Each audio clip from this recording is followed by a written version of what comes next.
दिल्ली के खातून और उसकी जुड़वा बेटी उन 4 मुसाफिरों में शामिल हैं जो बिहार के बक्सर के रघुनाथपुर रेलवे स्टेशन पर गुवाहाटी जाने वाली शुमाल मशरकी एक्सप्रेस के पटरी से उतरने के बाद हलाक हो गए थे। तीसरे विक्टिम का ताल्लुक किशनगंज से, जबकि चौथे मुसाफिर की शिनाख्त होना बाकी है। रेलवे की तरफ से इब्तिदाई तहकीकात से पता चला कि चारशुम्बी की रात करीब 9:40 पर जब ट्रेन 128 किलोमीटर फी घंटे की रफ्तार से चल रही थी तो इंजन ड्राइवर को इमरजेंसी ब्रेक लगानी पड़ी। ट्रेन को रघुनाथपुर से तकरीबन 40 किलोमीटर दूर आरआर रेलवे स्टेशन पर रुकना था। ट्रेन के तमाम कंपार्टमेंट और इंजन पटरी से उतर गए और 3 एसी कंपार्टमेंट एक तरफ मुड़ गए। 2 कंपार्टमेंट जिन्हें नुकसान का सामना करना पड़ा, उसी में 4 लोगों की मौत हुई।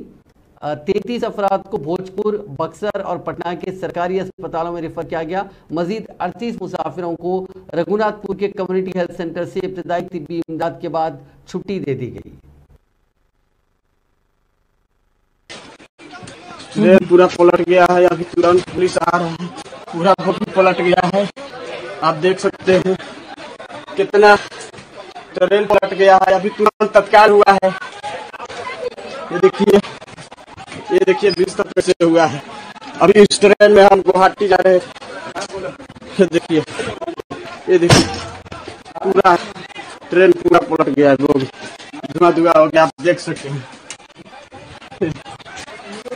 मैं बच गया। फिर देखिए भगवान की कृपा है, अभी तुरंत